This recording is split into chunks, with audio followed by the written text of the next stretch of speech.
When man was wild, he needed 16 square miles of countryside to provide him with enough food. Today, the same 16 square miles can support 5,000 people.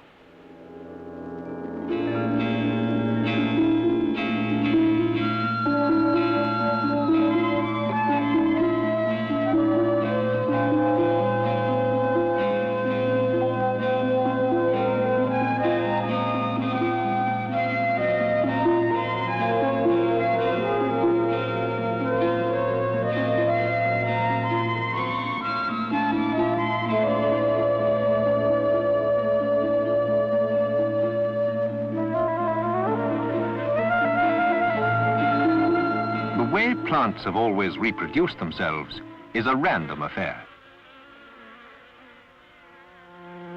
Flowers are pollinated by insects, or wind, or water.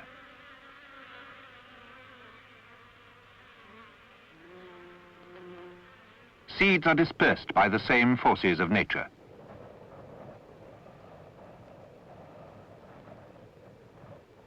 Only the fittest and luckiest survived, until a new force in nature intervened. Man gave up the nomadic hunting life and became a farmer. He found he could cultivate the plants which provided him with food. Over thousands of years of farming, he came some way towards understanding plant growth. He recognized the effects of environment. Drought, poor soil and weeds were bad for his crops. Fertile soil and water made them flourish. Yet right up to the 19th century, having cultivated sophisticated plants such as Brussels sprouts, man still could not explain why identical seeds planted in an identical environment did not always grow into identical plants.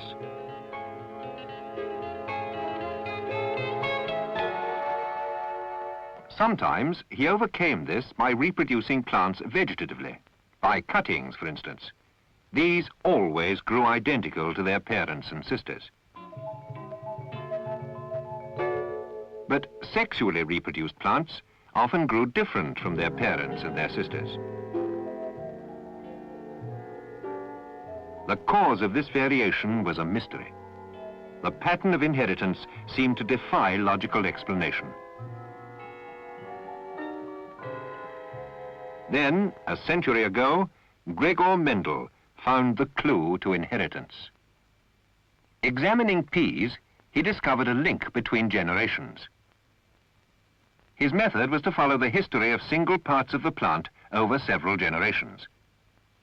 For instance, one obvious variation between one plant and another was flower color. What Mendel did was to take plants which bore red flowers year after year and remove their stamens to prevent self-fertilization. Instead, he introduced pollen from pure breeding white flowers onto the stigma of the red. What flower color would the resulting plants produce next year?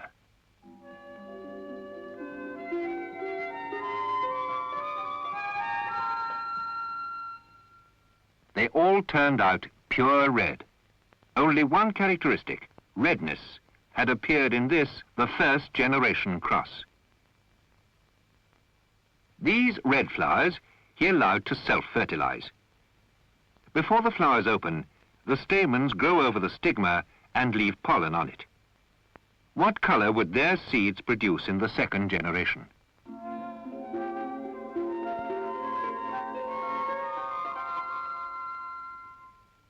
Most produced red flowers again, but a few had pure white. In the second generation plants, whiteness had reappeared. Mendel was the first to think of counting his results, and he found approximately 3 times as many plants with red flowers as plants with white.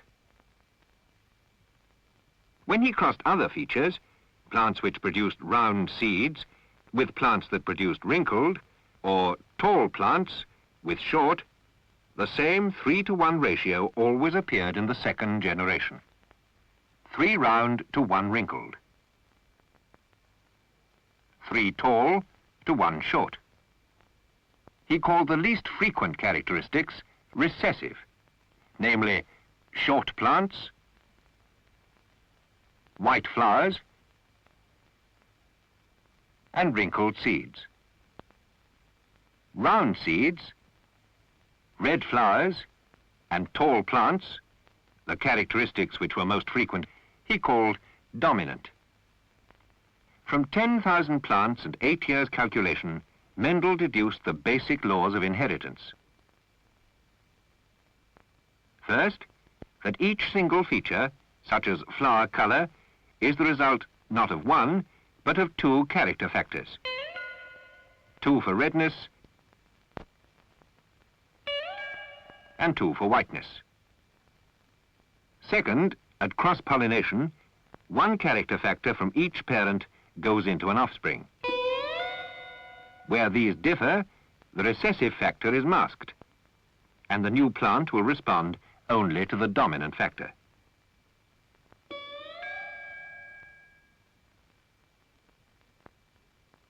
This would account for all Mendel's first-generation flowers being red. In the second generation, after self-fertilization, one factor from each parent gives 4 possible alternatives. Red and red turn out red. Red and white turn out red. White and red turn out red. White and white turn out white. Redness and whiteness appear in a ratio of 3 to 1. This proved to be the basis of genetics. Today, in the nucleus of a pea cell, we can see something of the material of inheritance which Mendel deduced must be present. The nucleus of every living cell contains thread-like bodies called chromosomes, carrying on them all the information necessary for the transference of characteristics. In the pea, there are 14. In the process of meiosis, when cells are formed for sexual reproduction, the 14 chromosomes move into 7 pairs. The cell then divides. One chromosome from each pair going into the nucleus of each new sex cell. This happens in the formation of both the female egg cell and the male pollen cell.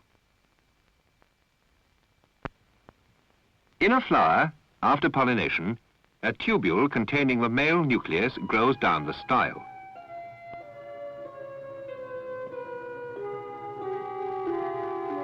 In the ovary, the male nucleus fuses with the female nucleus. The newly formed nucleus, with a complete set of 14 chromosomes, contains all the information from which the new plant can develop.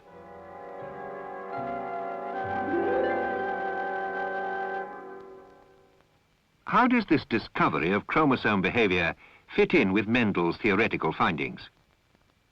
Take one characteristic, flower color. Mendel's character factors, now known as genes, still cannot be seen, but are known to be carried on the chromosomes. The red-flowered pea has 2 genes for redness, one on each chromosome of a pair. When the chromosomes separate, one gene goes into the nucleus of each sex cell. In the white-flowered pea, the same division occurs.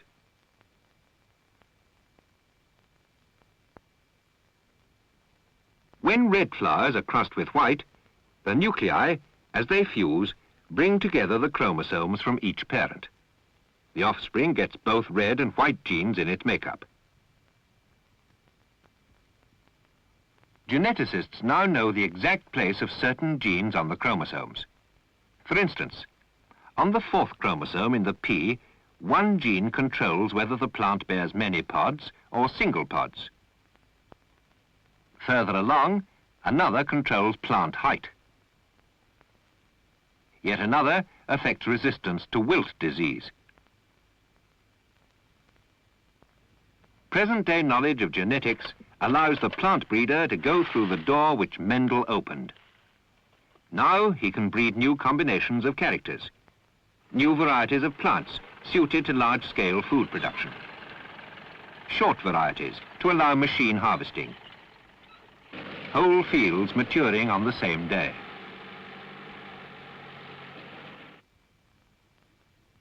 Breeding for new and better varieties is constantly going on. Varieties which are frost-resistant, with improved taste, more pods per plant, and more peas per pod.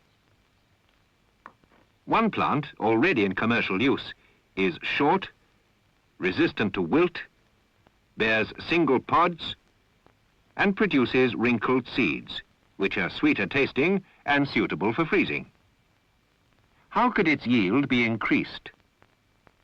Another variety, a wild strain from Afghanistan, is too tall and susceptible to wilt, but has one excellent characteristic: many pods on a single stalk. But the peas are round, less good for freezing. Could the best characteristics of the first plant be retained while adding only the multipod characteristic of the second plant?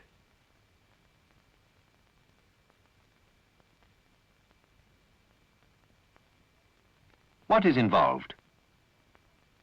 Wanted: a pure breeding plant with these four properties: short, multipod, wrinkled seeds, and wilt resistant, to be derived from these two parent plants. Let's start with the seed. We know from Mendel that roundness is dominant, in the same way red flowers were. So in the first generation, the wrinkled factor is masked.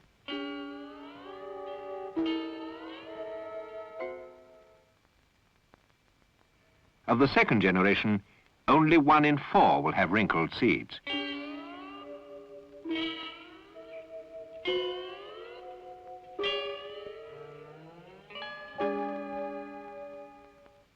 But we want wrinkled seeds and shortness to breed true. The combination obviously increases. Only 1 out of 16 can grow into a plant both wrinkled seeded and short. Include wilt resistance, and the odds lengthen to 1 in 64.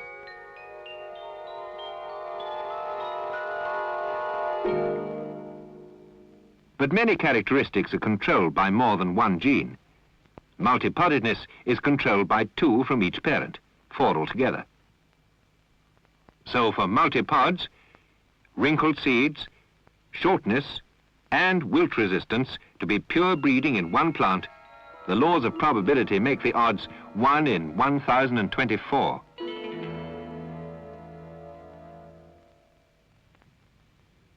The theory of plant breeding is easy enough to work out on paper, but the field work is seldom straightforward. A new variety could take 15 years to cultivate, and even then might have hidden drawbacks which could not have been foreseen. The parent varieties are selected and cross-fertilized. The pods develop, and when mature, these seeds are planted. First-generation plants grow, and a year has gone by. The plants of the first generation are left to fertilize themselves. And another year passes before the thousands of second-generation plants are sufficiently advanced for the breeder to start selection. Somewhere here should be the plant with the 4 wanted characteristics. All the tall plants can be discarded.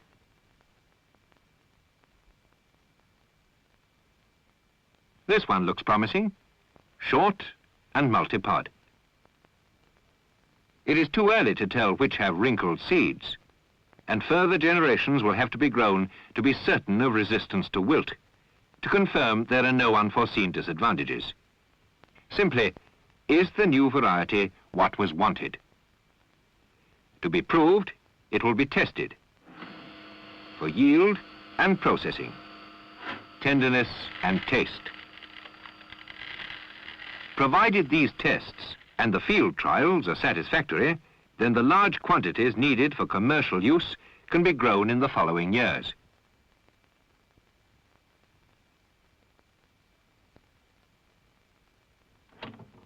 No short account can give more than a general idea of even the simplest breeding program. Plant breeding is a complicated, slow and laborious business, which will not be hurried. Today, Mendel's principles are only a fragment of a whole complex of factors which the plant breeder must consider. Yet present-day crops, compared with their ancestors, are eloquent testimony to the plant breeder's work.